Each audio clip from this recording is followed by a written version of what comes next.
Hello everyone. Um, for this task 3, today we will be starting to build up our menu system, and actually you can do it in a couple of ways. You can have just a simple HTML area with simple link at markup, and you can actually build up this menu if you don't. But I will actually show you how to do it in proper Angular JS way, and it's actually comparatively simple and more flexible. So that's the idea that we have currently our application. What we left so far was something like this one. I think I have here. Yes. So this is our title bar, and we set up all these buttons in our previous video. In this one, actually, we will be set here on this area on the left side of the screen. We will show a menu, something like this one. So actually here you can see, get the idea that one, it will contains menu items. So this left portion will be our container. This will be our menu, and inside that we will be having our menu item. And actually you can use it with the framework what we have written so far, and if you don't want to use framework, you can actually use it independently. And let me dive into code. So if you remember from our previous sessions, in case you are just watching this video, I will recommend you to watch the earlier two videos to get the idea how we are setting up the things. So this is our markup body class, and here we have this custom directive which is actually containing our title bar, and we are passing this information via isolated scope. So here I would like to have a directive for menu, something just like that. So this markup will represent our menu. This is a container, and inside that actually I would like to add something menu items. So first something like that. I already have some code available. So let me copy this one.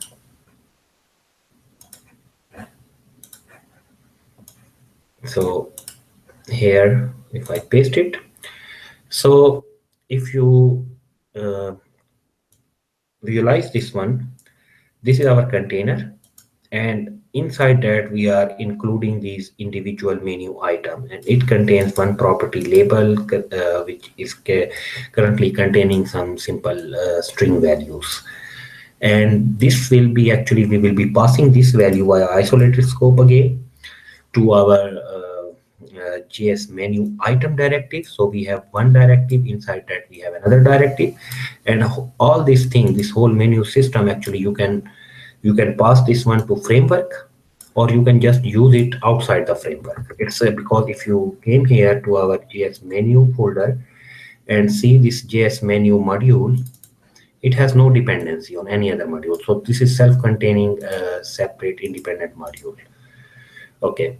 So as we are here, you can see this is my module definition, which we actually set up in the first video, I guess. It is currently just having this JS menu and nothing depending.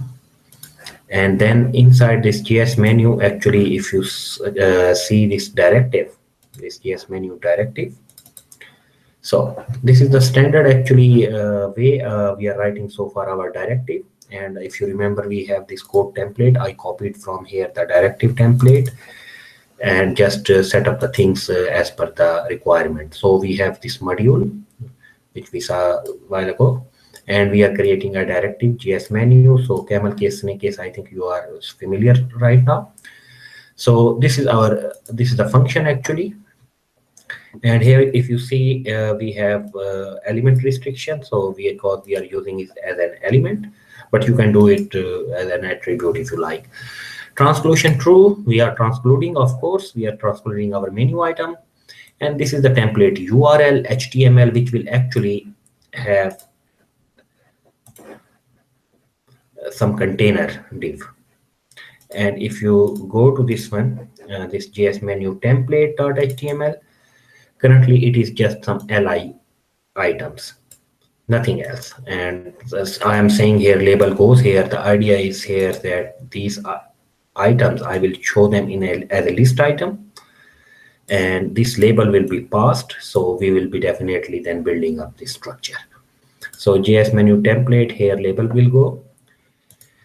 So this is whole thing. We have directive, we have template, we have controller as well, JS menu controller, and currently it's an empty controller. We will be definitely adding functionality to it in the later video. This video we are mostly talking about the HTML structure, and later video we will talk about the styling and the handling of the click events and some other related stuff. So continuing to our index page, so JS menu is clear. Now we have JS menu item. So but it's actually very similar.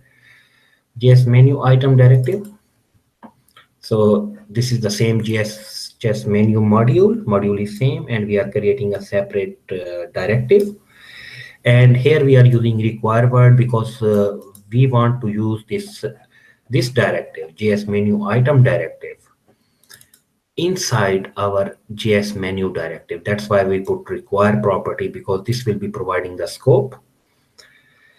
And we require this controller actually, and that's why we are requiring this JS, because it did not, JS menu item directive does not have its own controller. So it will be using the functionality inside JS menu directive controller. We are passing this label as we passed here for the framework, this attribute. And this is also the element type directive and template URL. If we see JS menu item template, what it does contain, this is the one which we already saw. And the previous one was UL. Yes, this is actually the first one I supposed to show you earlier.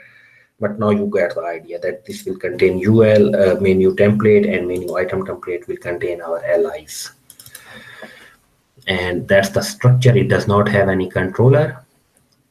What else we have here? Okay, we are having a linking function, and we will expand on this later in the video. So, and let me wire up the things now. I have all these files available, and they are all available under JS menu directory. So we are so far keeping this structure. We have our framework code here, and this is our menu code.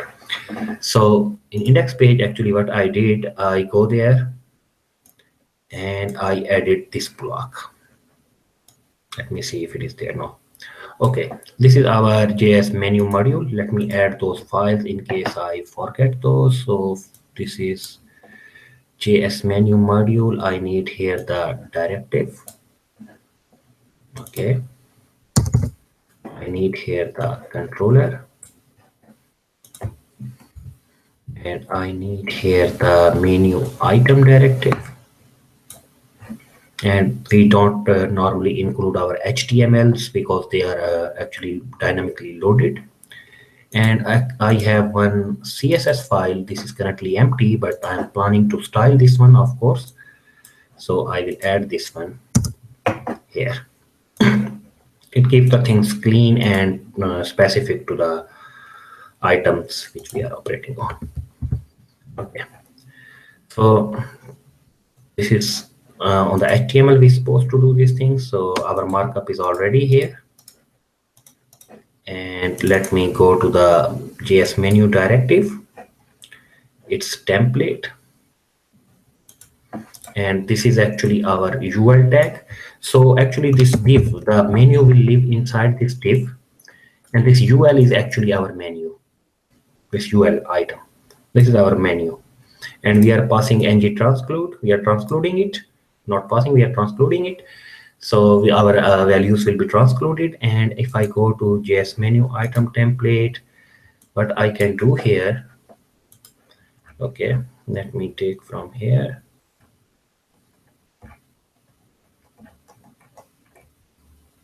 I think I don't have that information here, but nevertheless, it's simple. So you know how we did the data binding earlier.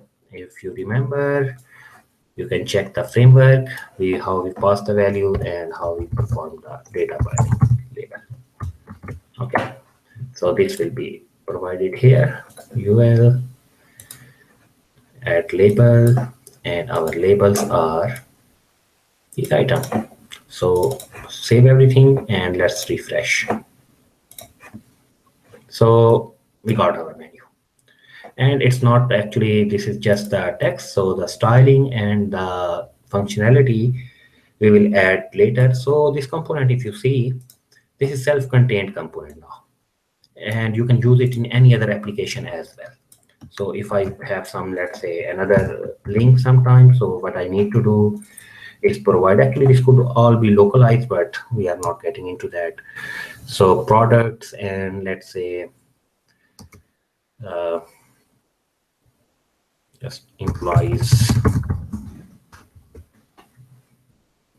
and if I refresh, so I think if you guys like that, you can just go ahead and try to style this item, this block, and it should look like something like this. The rest is CSS now. And definitely we have to wire up the click event functionality and highlighting of the selected item and so on. This we will definitely explore in the next video. Thank you for watching, and in case if you have any ambiguity or confusion about anything, just let me know in the comments or send me email, or any way you can reach me. Bye bye.